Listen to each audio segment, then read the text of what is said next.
bonjour à toutes, bonjour à tous. Aujourd'hui, on va travailler sur le sujet, sur comment définir son avatar, donc son client cible, et quels sont les réseaux sociaux qu'on peut utiliser pour les toucher. Donc, on va commencer par un partage d'écran. C'est parti. Aujourd'hui, on va définir qu'est-ce qu'un avatar. Alors, un avatar client, c'est quoi? C'est simplement le type et le modèle de client que vous, le type de prospect que vous allez vouloir avoir. C'est un personnage qui est fictif, en fait, que vous allez adapter par rapport à que vous allez imaginer, en fait, et qui va regrouper, en fait, les caractéristiques les plus communes de votre prospect idéal. Qui voulez-vous toucher? En quelque sorte, c'est le client idéal que vous aimeriez avoir. Et ce qui est important d'en définir un, toujours, c'est très, très important, c'est la base. Si vous ne savez pas à qui vous voulez parler, vous ne savez pas quel message vous voulez transmettre. Donc, il y a trop d'entrepreneurs qui ignorent et qui négligent. Et en fait, plus l'avatar est précis, plus vous avez votre personnalité précis, plus vous savez qui vous voulez toucher, et plus vous aurez de résultats. Pourquoi? Parce qu'évidemment, si vous êtes dans une foule et que vous savez qui vous voulez toucher, si c'est quelqu'un avec des lunettes sympathiques, etc., vous allez le trouver. Donc c'est une étape très importante en tant que trop d'entrepreneurs oublient et ignorent. Savoir à qui on veut parler. Il n'y a rien de pire en communication qui s'adresse à personne en particulier, c'est-à-dire on parle à tout le monde, mais en fait on parle à personne. Alors imaginez qu'on traite une direction marketing si précise, donc évidemment pertinente, et lorsque vous entendez que vous avez l'impression qu'elle s'adresse à vous, et bien uniquement à vous, tout en touchant une audience de masse. Ça veut dire qu'en fait, si vous savez parler à votre avatar, quand il est derrière l'écran, il faut qu'il s'imagine et il faut qu'il pense que vous parliez avec lui, puisque vous le reconnaissez et c'est à lui que vous parlez. Alors comment on le définit, son avatar client? Et bien, on va souvent avec les catégories socio-professionnelles, donc son sexe, sa tranche d'âge, la localité, la localisation, si c'est du local, national, international, quel type d'activité il fait, s'il est marié ou pas marié, s'il a des enfants, pas d'enfants, et en général son niveau d'études, et puis sa catégorie socio-professionnelle, et quels sont ses actes et ses comportements d'achat, en fait, et ses décisions d'achat. Alors, c'est définir sa mission, ses missions. Quelles sont ses valeurs, quels sont ses objectifs, quelles sont ses tâches quotidiennes. Le 2, en fait, c'est découvrir en fait, quels sont ses freins, quels sont ses problèmes, quels sont ses échecs, quelles sont ses douleurs, de quoi il souffre, qu'est-ce qui l'embête aujourd'hui. La 3e étape, c'est votre offre. Vous allez répondre à ses objections, vous allez répondre à ses doutes et vous allez lui apporter un bénéfice. C'est-à-dire, vous allez dire, moi j'ai bien compris, je comprends que tu vis telle situation et tu es dans telle situation, ça ne va pas bien du tout et plus la douleur est importante et plus elle est forte. Eh bien, écoute, moi je suis passé par là, je comprends très bien ce que tu as comme problème. Moi je suis là pour te présenter mon produit et mon produit, ben, il va soigner ta souffrance. Et peut-être va se faire gagner du temps et de l'argent. Et puis enfin, on va les définir aussi ses influences, donc par quelles sont ses lectures en général, quels sont ses centres d'intérêt, quelles sont ses passions et ses loisirs. Donc ça en gros c'est pour définir votre avatar. Plus vous l'avez défini, plus vous allez être précis dans votre communication. Une fois qu'on l'a défini, ben là, on va travailler sur les réseaux sociaux. Qu'est-ce que c'est que les réseaux sociaux? Eh bien, vous avez différents réseaux sociaux comme Facebook, Twitter, YouTube, Pinterest, Instagram, LinkedIn, Snapchat, TikTok. En fait, on est sur les 8 principaux. Après, il y en a certains à côté, mais bon, ils vivotent. Et puis, c'est pas là où vous allez trouver... puisqu'en fait, il faut toucher un maximum de personnes pour pouvoir avoir un maximum de prospects qui peuvent correspondre à votre clientèle.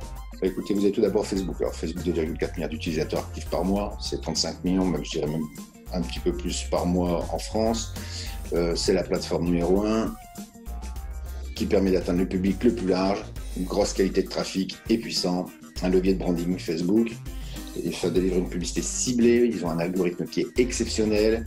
Vous créez votre liste de vos 100 premiers emails, vous lui donnez, Facebook le découpe et vous fait un avatar type, ce qui fait que quand vous avez démarré vos activités, vous avez fait un lead magnet, vous avez fait un aimant prospect, vous avez offert de la valeur à vos clients. Vos clients en échange ont donné leur adresse email. Vous prenez ces adresses email, vous les mettez dans la machine Facebook.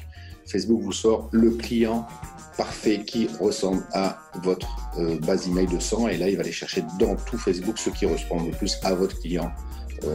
Donc ça s'appelle le One Lookalike, 1%, et ça c'est une machine extraordinaire. L'algorithme Facebook est phénoménal. Donc en gros voilà les chiffres. La tranche d'âge en gros c'est 25-40 ans. C'est un réseau qui vieillit un peu. Il y a une série qui est superbe là-dessus si vous voulez. Vous tapez c'est Arte Dopamine Facebook. Vous allez voir un peu comment fonctionne le modèle de Facebook. 90% des personnes qui vont sur les réseaux sociaux sont sur smartphone. Donc ça, faut le savoir. Tout ce que vous faites, c'est pour téléphone. Aujourd'hui, l'ordinateur a été détrôné. Oui, l'ordinateur, il est utile. Mais aujourd'hui, le client se promène sur téléphone. Ensuite, vous avez YouTube. Alors YouTube, aujourd'hui, est le 2e moteur de recherche après Google. Google est le premier moteur de recherche. Aujourd'hui, les gens ne cherchent plus sur Google pour avoir des sites et de l'écrit. Aujourd'hui, maintenant, ils se tapent sur YouTube. Pourquoi? Pour avoir des vidéos, des tutos. C'est vachement plus sympa d'avoir des vidéos que des sites avec de l'écrit. Donc en gros, YouTube, c'est généraliste immersif. Il y a 2 milliards d'utilisateurs actifs par mois. Il y a 37 millions d'utilisateurs actifs par mois en France. C'est une plateforme qui a plus de 2 milliards d'heures de vues par mois, ce qui est phénoménal, 2 milliards d'heures de vues par mois. Évidemment, c'est la plateforme qui explose, puisqu'en fait, c'est la télévision de demain, puisqu'aujourd'hui, on va aller chercher nos programmes sur YouTube. Mais ça reste quand même une plateforme vraiment très sympa et gratuite, où il y a beaucoup d'informations. C'est la télévision de demain, c'est YouTube. On va passer à Instagram. Alors Instagram, oui, bon, c'est Facebook qui l'a racheté, donc c'est le petit dernier de Facebook. Bon, maintenant, c'est plus un dernier, il est 2009, donc il y a une dizaine d'années maintenant, donc il fonctionne très fort. Il y a plus d'1 milliard d'utilisateurs actifs par mois, il y a 25 millions d'utilisateurs. Et là, c'est une plateforme un peu plus jeune encore. Bon, puisque en fait, il y a 71% des Instagrammeurs dans le monde qui ont moins de 35 ans. Même si on sait qu'aujourd'hui, ils ont un peu de mal, puisque ils chopent un peu à Facebook. Mon Facebook, Instagram, bon, ils essaient de se comment on dit ça, fusionner entre guillemets, puisque c'est le même groupe. Mais ouais, ils sont un peu concurrents, mais bon, ils arrivent à quand même créer des passerelles entre les deux. On peut publier sur Instagram, sur Facebook, enfin bref. Mais c'est plus facile de partir d'Instagram et publier sur Facebook que de Facebook et publier sur Instagram. Puisque le format Instagram, lui, il peut passer sur Facebook. Par contre, le format Facebook passe moins bien sur Instagram. Donc, c'était en 2010. Ça a été racheté par Facebook en 2012, hein, évidemment, pour ne pas lui faire la concurrence, puisque c'était Instagram qui montait bien fort. D'ailleurs, Zuckerberg a été un peu embêté pour ça. Alors, ouais, c'est très fashion, très mode, très coloré, très saturé en couleurs. C'est de la photo, ça impacte.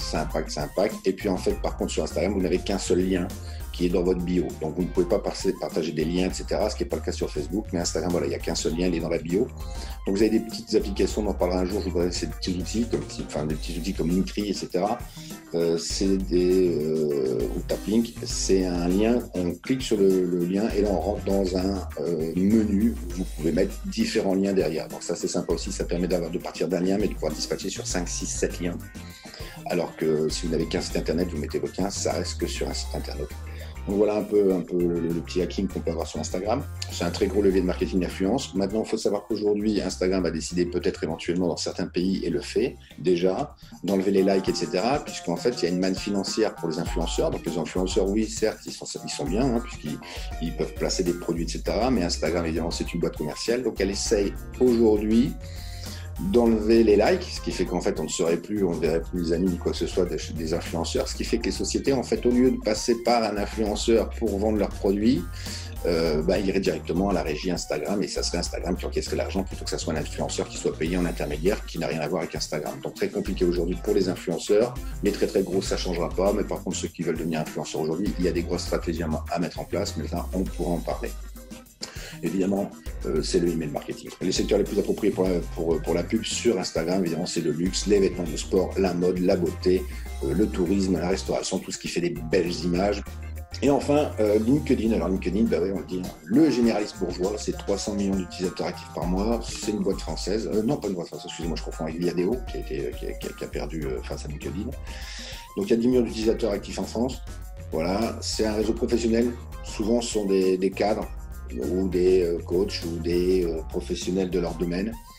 Voilà, les décideurs commerciaux utilisent LinkedIn, 71% régulièrement, et 57% d'entre eux sont parfois influencés dans un acte d'achat business to business par rapport à un article ou un post. Voilà, 80% des membres ont plus de 34 ans, l'âge moyen c'est 45 ans, c'est un peu la plateforme professionnelle des quadras qui sont cadres, etc., ou qui sont là pour faire du business, des produits de grande consommation. Voilà pour le petit tuto d'aujourd'hui, Speed. J'espère qu'il vous a plu. Si vous avez un sujet qu'on veut aborder un petit peu plus en détail, n'hésitez pas à m'en parler, ça me fera plaisir de vous le transmettre. Donc, mettez un commentaire, dites-moi s'il y a un sujet qui vous intéresse, j'en parlerai la prochaine fois. Bye.